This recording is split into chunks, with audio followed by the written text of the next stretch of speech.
bẹ́lẹ̀ kò pọ́n mi o. àdùfẹ́ okú ọdún o. bẹ́lẹ̀ kò pọ́n mi o. dákun àjèjé ni wọ́n mọ̀ pé o. alájà Basirat okú yedun.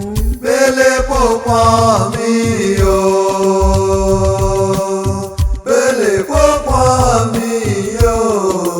dákun àjèjé ni wọ́n mọ̀ pé o. MC Blessing náà. Basiratu ọmọ ará rẹ̀ tà ní sọdún tá a wá kí borí ẹni bá sọrí àmọ́ jáyé ọgbọ́n. ìyá ọlọ́jọ́ ìbílẹ̀ okú ọdún ó sì kó àṣeyẹ. àṣeyí ṣàmọ́dún lágbára lọ́wọ́ olúwa ọba ọ̀sẹ̀ mi. alhaja Basirat Olanrewaju àdùfẹ́ fálétí ńlẹ́ o. ayaba mi alhaji Wàlíù Akínọlá gbéra ńlẹ̀ òdìdí òní lọ́dún ẹ. bọ́dún orógbó bá dé níṣẹ́ lórógbó bá wọn gbó. bọ́dún obì bá dé níṣẹ́ lóbì gorí àtẹ. ọdún ẹ̀ ló dé gbéra ńlẹ̀ òdìdé kọ́ wa mọ̀ fọpẹ́ fólúwa ọba. àlàájá adéráyọ̀ àjọkẹ́ lọ́rán ni wàá pè mí o. ó pé kí n wá mọ̀ kí ọ torí pò ní lọ́jọ́ òbí rẹ. ẹ ti rán ni sóròrò dé. lónìí n ó kí ọ débi tọ́lá pẹ̀rẹ̀. aláṣẹ Ramseed Africa Food Store ní Brampton Toronto ní Canada. ilé ìtajà rẹ ò ní jóná lágbára lọ́wọ́ adánimọ̀gbàgbé ẹni yára sàmì ògbétó àmì mi. owó mama Sidik mama Ahmed yèyé Ramadan ni mò ń kí lọ́wọ́lọ́wọ́. màmá àwọn boys ikú ò ní já wọn gbà lọ́wọ́ rẹ lágbára lọ́wọ́ olúwa ọba. wọn á dirú wọn á dìgbà mọ́ ọ lọ́wọ́. wọn ò ní yàn kú lágbára bàbá òkè. ìyá ọlọ́jọ́ bí òkú ọdún o. ò ní ṣe tí ò ní ṣe tẹ́ ìbànújẹ́ ayé ò ní kàn ọ́ lágbára bàbá òkè. ikú ọ̀wá ní já ọgbà lọ́ọ̀dì ọkọ rẹ àìsàn ò ní gbé ọdẹ yàrá samuel. ò ní rántí ọdún èní kọ́ ọ̀bànújẹ́ o. ìyá olóríire orí rùmúrùmù gbogbo gítẹ́lẹ́gbẹ̀dẹ̀ bá fọwọ́ bà dídún ní dún. ìyá ọlọ́jọ́ bí gbogbo ń tọ́ ọ bá dáwọ́lé á máa yọrí sí rere fún ọ ni. màá ọrí màá ọ̀rá kì í já kébi ọ̀pẹ̀ kánná ebi ò ní pa ọ́ iṣẹ́ rẹ ò ní dìṣẹ́ mọ́ ọ lọ́wọ́ ọmọ aráyé ò sì ní jalè wọ́n ó pé wọ́n ni.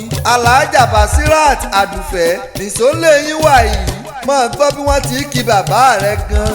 Basiratu ọmọ ará rẹ̀ sà òun la kọ́dá Ẹ̀gbá lé ọmọ bá dú ara òwe ọmọ òmùsẹ́ ńlá òmùgbọ́rẹ́ òróró wọn òrógùn wò lẹ́rìn ọmọ ọmọdún ní ẹ̀mọ́wẹ̀rìn lógún dúdú lẹ́gbọ́n pupa làbúrò wọn ara òwe eléwé ládọ́gba ẹ̀yin lọ́mọ gíkàn tọ́ya dínà lẹ́rìn ní gbogbo olówé kẹ́ ẹ tó délé igi ti dagoro dẹ́ igi àsìmọ́dèjìgbà lẹ̀kẹ̀ igi dàdàdà ọ̀dàyùn mẹ́rìndínlógún aró òwe ọmọ eléwé ládọ́gba ni wọ́n kìran bàbá tó bí ọlọ́mọ ńlẹ́ o Basiratu Aresa àjèjì ojú ti la lọ́ba rí lọ́lọ́ ọmọ gbódúdú etí ẹ̀ kọ́rọ́ ṣe ni wọn ò ṣe ní níbí rẹ̀ sànú ọmọ bọ́ọ̀lù òbúkọ ní yámọ̀dẹ́là èdè òdìmọ̀dẹ́ rẹ̀sà iná ìsùn àmàkọ iná ìsùn àmàbo ìgbódìjọ́ kẹ́ndínlógún gbèlè ńjàlábóyún nù mọ́dẹ́ òdìmọ̀ ní ẹ mọ́ tẹ́ wà lọ́pọ̀ mọ́ ọmọ ní ojogún ẹ wà lọ́dọ̀ ọba bẹ́ẹ̀ yín máa bá kì í títí orin la fi dóorin la fi kọ́ la fi pé nírẹ̀sà ògbógbó mọ́dẹ́ nírẹ̀sà nílé o. bí n bá kí ọ títí máa gbàlú òwú lọ ọmọ ajíbọ́sìn ọmọ ẹ̀gbẹ́jì òwú la kọ́dá ọmọ atẹ́wọ́gboyè fìrọ̀gboyè àtẹ́wọ́mẹ́wẹ̀ẹ̀wá ni wọ́n fi gboyè lé òwú lábẹ́ ìjọ aró òwú kì í ránró àwí ìmẹ́nu kò ń towú.